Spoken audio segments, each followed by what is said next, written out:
You ever get hit by a sentence so hard you feel in your bones? That was me the morning I saw the girl in the pink dress standing by the park gate, holding that cardboard sign like it weighed more than she did. Please, I just need a dad for the father-daughter dance. That's what it said. You know what I mean? It's the kind of thing you think you're immune to until suddenly you're not. I planned to cut through Monroe Park on my way to the bank, keep my head down, get on with my day. But I saw her, shoes scuffed, braids neat, eyes locked on the pavement.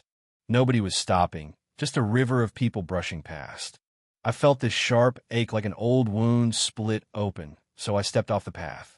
My shoes crunched on the gravel, too fancy for that kind of ground, and when I knelt beside her, she didn't flinch. Just looked up, eyes huge, not scared. Just heavy. What's your name, sweetheart? I managed. She said Anna, barely a whisper. Said her mom worked at the diner all day. Let her try the park, maybe someone would see her. I've never met my dad, not even once. She tried to smile, but it just made the tears fall faster. And right then, everything I'd built, money, meetings, all of it felt useless. Let me back up a sec. My name's James Bennett. I grew up without a dad, too.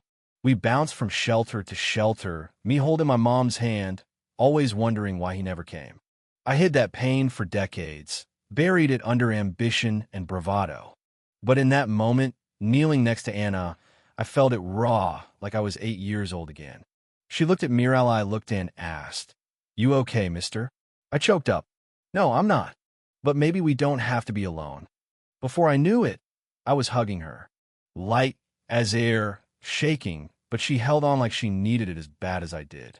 People started noticing, phones out, flashes going, whispers in the background.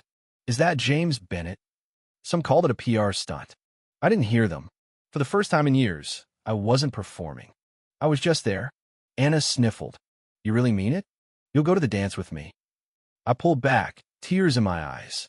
"Sweetheart, I'd be honored." And just like that, I stopped being the billionaire, the headline, the fixer. I became Anna's least for that moment. That night, I couldn't sleep.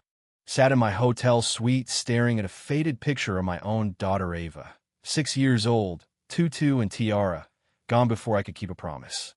The grief was old, but Anna had brought it roaring back, and somehow I was grateful. I searched the dance online. Saturday, Monroe Elementary, parent or legal guardian only. My heart dropped. I wasn't Anna's father. Would they turn her away? Would they turn me away? Couldn't bear the thought, so I slammed the laptop shut. Next day, I tracked Anna down at the diner, coloring by the window. Her mom Amanda wary at first. "I want to take her to the dance," I said. Amanda studied me, arms folded, eyes tired. I told her about Ava, about regret and second chances. She softened. "She hasn't stopped talking about you," she admitted. "I'll talk to the principal. But this isn't about money." I nodded. "I know." Anna beamed. "I'm going to wear my sparkly dress, the one with the silver ribbon. And I'll wear my best suit," I promised. Day of the meeting, my heart thumped like I was sealing my first real estate deal. Only this mattered so much more. Principal Ellison was all poise and compassion. "I laid it out," Anna asked me. I said yes. "I know there are rules, but I'm asking for an exception." She listened. Said the school had kids raised by aunts, older brothers, sometimes no one at all. Said Anna told her teacher, "I think I found someone who sees me." I nearly lost it right there. Ellison agreed, with conditions. Background check, staff chaperone, Amanda's sign-off. Done. Not everyone was happy. At Rosie's, someone muttered, "Can't buy everything, even a daughter." Amanda said, "You came to be something else." I said, "Something better." Anna handed me a poem she wrote about hope and sparkles. Every word chipped away at the walls I'd built around my heart. Night before the dance, I polished my shoes, picked a tie Ava's favorite. Caught my reflection, saw not a headline, but a man trying to do right. Dance night, Anna at the top of the steps, dress shimmering, braids tied with silver. "You look like a king," she said. "And you look like the most important person in the world," I answered. We walked in hand. I didn't know the steps, but she let me. For a moment, the room faded, just us, swaying slow. Then the room started to watch, not with suspicion, but something softer. until a father named Langston stepped in, arms crossed. "You don't belong here," he said. I looked him in the eye. Neither did I in a boardroom at 18, but I earned my place. "I'm here. Right now, that's enough." Anna caught the tension. "Is he mad at you?" "No, sweetheart. He just doesn't understand yet." Then Mrs. Dalton clapped. Ellison joined. Applause spread. Langston backed down. I whispered, "Ready for our twirl?" Anna giggled. For that night, she wasn't the girl with no father. She was the girl whose dad showed up. After, Amanda thanked me. "You didn't leave," when the whispers started. I told her, most didn't have their childhood wrapped in those whispers. She offered me meatloaf, her mother's recipe. We ate in quiet, comfort blooming between us. Later, Amanda confessed Anna had stopped asking about her father until she saw the dance flyer. She practiced steps all weekend.